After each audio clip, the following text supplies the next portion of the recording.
காங்கிரஸ் மாதிரியான சாதியவாத கட்சிகளிடம் இருந்து பட்டியலின மக்கள் விலகி நிற்க வேண்டும் என மாயாவதி கூறியிருப்பது ஹரியானா மாநில அரசியலில் புயலை கிளப்பியிருக்கிறது. இன்னும் 2 வாரங்களில் ஹரியானா மாநில சட்டப்பேரவை தேர்தலுக்கான வாக்குப்பதிவு நடைபெற இருக்கிறது.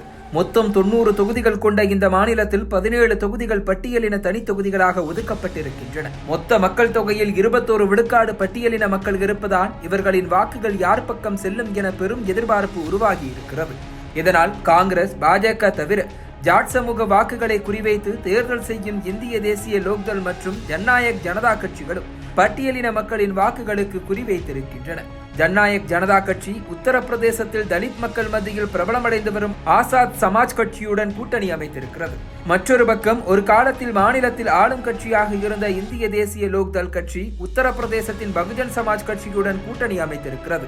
இந்த நேரம் பார்த்து காங்கிரஸ் கட்சியில் தலித் மக்களின் முகமாக இருக்கும் மக்களவை உறுப்பினர் செல்ஜா குமாரி ஓரங்கட்டப்படுவதாக வெளிவந்த தகவல்கள் மாநிலத்தில் பட்டியலின மக்கள் மத்தியில் காங்கிரசுக்கு பின்னடைவை ஏற்படுத்த வாய்ப்பிருப்பதாக கூறப்பட்டது. தலித் சமூகத்தைச் சேர்ந்த செல்ஜா குமாரியை முன்னிறுத்தி மக்களவை தேர்தலை சந்தித்த காங்கிரஸ் மொத்தமுள்ள 10 தொகுதிகளில் 5 தொகுதிகளை கைப்பற்றியது. இதனால் சட்டப்பேரவை தேர்தல் நெருங்க அவரை முதல்வர் வேட்பாளராக அறிவிக்க வேண்டும் எனும் குரல்கள் வெளுக்கத் தொடங்கின. இது பூபீந்தர் சிங் ஹூடா மற்றும் செல்ஜா அணிகளிடையே மோதலை அதிகப்படுத்தியது. உட்கட்சி மோதலை தவிர்க்க எந்த எம்பிக்கும் எம்எல்ஏ சீட்டு கிடையாது என அறிவித்தது காங்கிரஸ் கட்சி. இன்னொரு பக்கம் தனது ஆதரவாளர்கள் 30 பேருக்கு செல்ஜா குமாரி சீட்டு கேட்டதாக கூறப்படுகிறது. ஆனால் காங்கிரஸ் கட்சி 13 இடங்களை மட்டுமே அவரது ஆதரவாளர்களுக்கு வழங்கியதாக தெரிய வருகிறது. போதாக்குறைக்கு மனு தாக்கலின் போது செல்ஜா குமாரி ஊடாவின் ஆதரவாளர்கள் சாதியை குறிப்பிட்டு திட்டி சர்ச்சையாக்கினர். இதனால் அதிருப்தியடைந்த செல்ஜா கட்சியின் தேர்தல் அறிக்கையை வெளியிடும் நிகழ்ச்சியில் கூட கலந்து கொள்ளவில்லை.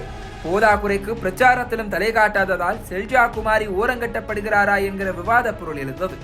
இந்த நேரத்தில் தான் பாஜக செல்ஜா குமாரிக்கு வலைவிரிப்பதாக செய்திகள் வெளியானது. பாஜகவின் முன்னாள் முதலமைச்சரும் மத்திய அமைச்சருமான மனோகர்லால் கட்டார் எதுவும் நடக்கலாம் என பூடகமாக பதிலளித்தார். செல்ஜா பாஜகவுக்கு வந்தால் சேர்த்துக் கொள்வோம் என வெளிப்படையாக அழைப்பு விடுத்தார்.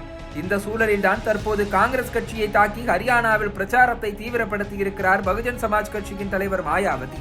தங்களுக்கு கஷ்ட காலம் வரும்போது மட்டுமே காங்கிரஸ் போன்ற சாதியவாத கட்சிகள் தலித்களை நினைத்து பார்ப்பதாகவும் அவர்களுக்கு முதலமைச்சர் பதவியையும் கட்சியின் முக்கிய பொறுப்புகளையும் வழங்குவதாகவும், ஆனால் நல்ல நேரங்களில் தலித் தலைவர்களை ஓரங்கட்டி விட்டு அந்த இடத்திற்கு சாதியவாதம் பேசும் தலைவர்களை நியமித்து விடுவதாகவும் தற்போது ஹரியானாவில் அதுதான் நடந்து கொண்டிருப்பதாகவும் விளாசியிருக்கிறார்.